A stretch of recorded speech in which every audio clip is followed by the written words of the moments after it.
कक्षा 11वीं के सभी विद्यार्थी ध्यान दें। आज की इस क्लास में वार्षिक परीक्षा का आपका जो हिंदी का पेपर 5 फरवरी के दिन होने वाला है, तो उसके लिए देखिए मोस्ट इम्पोर्टेंट क्वेश्चन मैं आपको बता रही हूँ।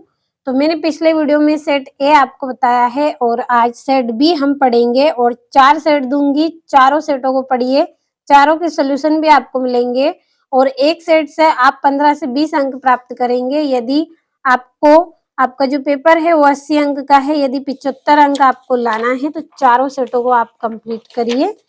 तो ये आपका यहाँ पे पहला प्रश्न, सही विकल्प चुनिए। पहला है, हिंदी कविता का जागरण काल किस युग को माना जाता है? तो हिंदी कविता का जागरण काल भारतेंदु युग को माना जाता है। दूसरा है, कवि ने कुमार को किसका प्रतीक माना है? तो कवि ने कुमार को ईश्वर का प्रतीक माना है। तीसरा है, खड़ी बोली गद्य की प्रथम रचना है? तो गोरा बादल की कथा। चौथा है, बेबी हालदार घर के मालिक को किस नाम से पुकारती थी? तो तातुस नाम से पुकारती थी। पांचवा है, संचार शब्द की उत्पत्ति चर धातु से हुई जिसका अर्थ क्या है? चलना। और झोला है एक, तो झोला क्या है? एक क्षेत्रीय शब्द है। अब चलिए रिक्त स्थानों को समझ लेते हैं। तो पहला रिक्त स्थान है, आदिवासियों में डेडेस पीने की बुरी लत बढ़ती जा रही है। तो क्या पीने की? शराब पीने की बुरी लत बढ़ती जा रही है। दूसरा है, कवि पास का पूरा नाम डेडेस था। तो अवतार सिंह संधू पास कवि पास का पूरा नाम था। तीसरा है, मैं डेडेस हूँ, दबे हुए आदमी ने बड़ी मुश्किल से कहा। तो मैं लावारिस हूँ, दबे हुए आदमी ने बड़ी मुश्किल से कहा। चौथा है, मरुभूमि में रेत की सतह के नीचे डेडेस पत्थर की एक पट्टी चलती है। तो खाड़िया पत्थर की एक पट्टी चलती है। और पांचवा है, डिकोडिंग डेडेस की उल्टी प्रक्रिया है। तो एनकोडिंग की उल्टी प्रक्रिया है डिकोडिंग। और आदि कवि वाल्मीकि कृत रामायण एक डेडेस है। तो क्या है? महाकाव्य है। अब चलिए पढ़ते हैं तीसरा प्रश्न। तीसरा है, सही जोड़ी बनाइए। पहली है, हे भूख मत मचल, तो इसकी जोड़ी आएगी अक महादेवी। दूसरी है, आप बैठे उन्हीं के, तो ठिये पर। तीसरा है, राजस्थान की रजत बूंदे, तो इसकी रहेगी अनुपम मिश्र। चौथा है, यूएआई, तो इसकी जोड़ी रहेगी आपकी दैनिक समाचार हेतु एजेंसी। पांचवा है, मुक्तक छंद, तो इसकी जोड़ी रहेगी केचवा छंद। छठा है, तुम घर मत जाओ, तो इसकी जोड़ी रहेगी निषेधवाचक वाक्य। और सातवां है, अंदर बाहर, तो इसका रहेगा शब्द युग्म। अब अगला प्रश्न है जिसमें एक शब्द या वाक्य में उत्तर दीजिए। तो पहला है, पद्मावत किस कवि की रचना है? तो मालिक मोहम्मद जैसी की रचना है। दूसरा है, माली दौड़ा दौड़ा किसके पास गया? तो चपरासी के पास गया। तीसरा है, अजंता की दीवारों पर बने चित्रों को किसने बनवाया? तो बौद्ध भिक्षुओं ने बनवाया। और चौथा है, भारत का पहला समाचार वाचक किसे माना जाता है? तो नारद जी को माना जाता है। छठा है, जहां कारण सॉरी पांचवा है, किसी कवि की पहचान एक बिंब।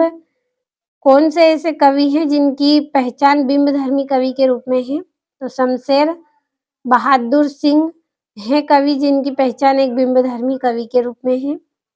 छठा है, जहां कारण के होने पर भी कार्य ना हो वह कौन सा अलंकार होता है? तो विशेषोक्ति अलंकार होता है। सातवां है, दो या दो से अधिक व्यक्तियों के बीच होने वाला संभाषण क्या कहलाता है? तो संवाद कहलाता है। और सत्य आप इनका स्क्रीनशॉट लें और कंप्लीट करें। और छठा प्रश्न, भक्ति काल को हिंदी साहित्य का स्वर्ण युग क्यों कहा जाता है? तो भरोसा रखिए, पूरे मोस्ट इम्पोर्टेंट क्वेश्चन मैंने आपको बताए हैं 3 फरवरी के लिए और सभी के सोल्यूशन भी आपको मिलेंगे इसी वीडियो में, तो लास्ट तक देखें वीडियो आप। सातवां है, माई के आई बहन के लिए कवि ने घर का परिताप का घर क्यों कहा? और आठवां है, संकलन त्रय क्या है? नवा है, लेखिका मियां नसीरुद्दीन के पास क्यों गई थी? और अजंता की गुफाओं के बारे में आप क्या जानते हैं? और औपचारिक पत्र कौन से होते हैं? और वक्रोक्ति अलंकार की परिभाषा उदाहरण सहित। और गजल किसे कहते हैं, इसके लक्षण बताने हैं। और निम्नलिखित मुहावरों का अर्थ बताते हुए वाक्य में प्रयोग कीजिए। पहला है, मैदान मारना, दूसरा है, उल्टी गंगा बहाना। अब बढ़ते हैं अगले प्रश्न की ओर। 15वां है मिश्रित तथा संयुक्त वाक्य में अंतर बताइए। और अवतार सिंह संदूपास अथवा कबीर का काव्यगत परिचय निम्नलिखित बिंदुओं के आधार पर लिखिए। पहले में 2 रचना, दूसरा में भाव पक्ष, कला पक्ष और तीसरे में साहित्य में स्थान। 17वां है सत्यजीत राय अथवा शेखर जोशी का साहित्यिक परिचय निम्नलिखित बिंदु के आधार पर लिखिए। तो रचना, भाषा शैली, साहित्य में स्थान। और 18वां है जहां हार्दिक संबंध होता है वहां तर्क की गुंजाइश नहीं होती है का भाव पल्लवन कीजिए। और ये आपका 19वां है निम्नलिखित अपठित गद्यांश को पढ़कर नीचे लिखे प्रश्नों के उत्तर दीजिए। तो एक एक प्रश्न इम्पोर्टेंट है आपका, कंप्लीट जरूर करें।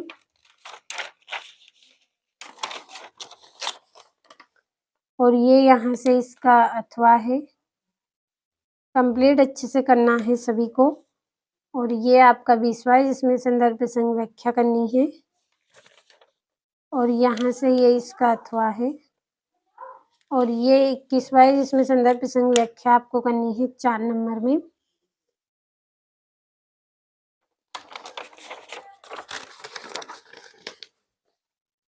और ये यहाँ से नगर की अनियमित विद्युत व्यवस्था हेतु अधिशासी अभियंता के लिए एक शिकायती पत्र लिखिए। और 23वें में आपको निबंध करना है। तो आज की इस वीडियो में आपको हिंदी का सेट बी बताया है। अगले वीडियो में सेट सी पढ़ेंगे, जब तक सेट बी को अच्छे से कंप्लीट कर लें।